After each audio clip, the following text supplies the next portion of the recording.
remember as well what's going on. I share with you today some remarks being the pastor of the Buena Vista United Methodist Church, which is a historically Japanese American congregation.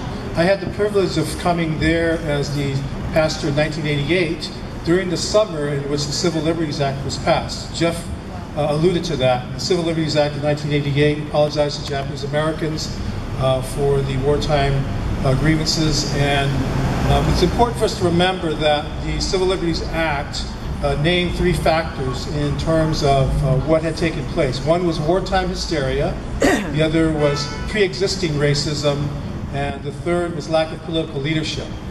And as we think about those things now, and as we thought about those things in 1988, I think the confluence of understanding our history and the things that had taken place in our own collective Japanese American history, as well as our theology, which is really based on civil rights theology and liberation theology, that the confluence of our faith and the confluence of and the intersection of our history had led us as a congregation to become very justice-oriented, so that we were very concerned about whatever was happening in our community, where there was racial equity in the schools and in our local community, where there was LGBTQ rights, where there was affordable housing, where there was Palestinian human rights. We were there addressing these issues with partners in the community. It's been our privilege in the last several years to be in partnership with Interfaith Movement for Human Integrity. Let's give a shout out to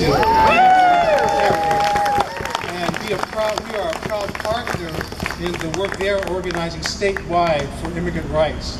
Not only at the human level of people working together to accompany families, but at the policy level, where they're working diligently every day on trying to organize faith community voices to be at the table, particularly at the state legislative level.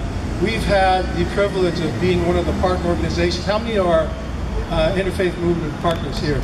Some of the congregations. So many of the congregations here are partners in terms of being those congregations that accompany families, particularly from Central America. And we've had that honor and privilege of doing that with Interfaith Movement, of having families stay at our properties and live with us there. The family we helped for the last several years finally was able to get their own place after staying with us for several years, and is now on their own. But at the same time that we accompany folks, we call to memory also the fact that people lived at our church after the war, because when they had nowhere to go, many families lived in the space of the congregation. They had stored their things before the war.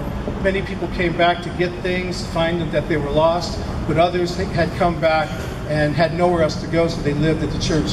And so that juxtaposition of them having that, our members having that memory, but also at the same time us hosting people there, kind of connected the trauma of not having home and the difficulties of not knowing what is before you in your lives, and then dealing with the racism that surrounds you and the uncertainty of what's going to be happening with government policies along the way.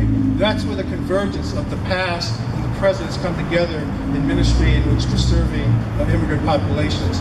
We are working with Interfaith Movement as well and other partners. In the United Methodist Church, we have a national task force in which we have sanctuary congregations across the country and advocacy taking place with partners from the faith community across the country in terms of policy advocacy as well. And so our voice is there and represented in partnership with those groups as well. And we are pleased to be able to be partnering with groups that are spending their full time and more dealing with strategies on how to move forward with these issues. Interesting thing took place, and this is the last story I want to share, is that last year some of our young people wanted to go to Topaz because, in fact, one of our young members whose grandmother was born in Topaz, I think she was the first person born there, wanted to take a trip to Topaz. So we organized early last year a trip that culminated in a pilgrimage for about 25 persons to Topaz in June of last year. And of course, being there evoked a lot of memories for people. We had a few people who were born there, but also others whose family members had been there. And we did some ceremonies there and some prayers. We remembered our ancestors as well. But while we were there on the last day and we were gathered together to debrief our experience of the trip, we got on the phones the news about what was happening at Fort Sill, Oklahoma. Right. And Satsuki's laughing about that because it was synchronicity. about us being in Topaz and then hearing this news about this detention center was going to be set up in Fort Sill, Oklahoma. And so, of course, what was the conversation? We're going to have to do something about that. And when we got back, we began to talk about organizing, and we heard that Student for Solidarity had already been organizing. And Chizu was over there as well, and people were organized by the initiative of Sudu with a coalition of people there, and it got shut down. Right? It got shut down.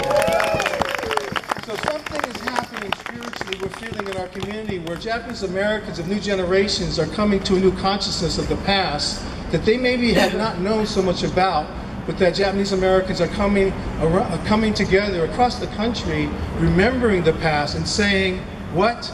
Never again. Never again. Can you say it with me? Never again. Again. Never again. We say never again is now. Never again is now. Never again is now. Never again is now. Never again is now. Never again is now.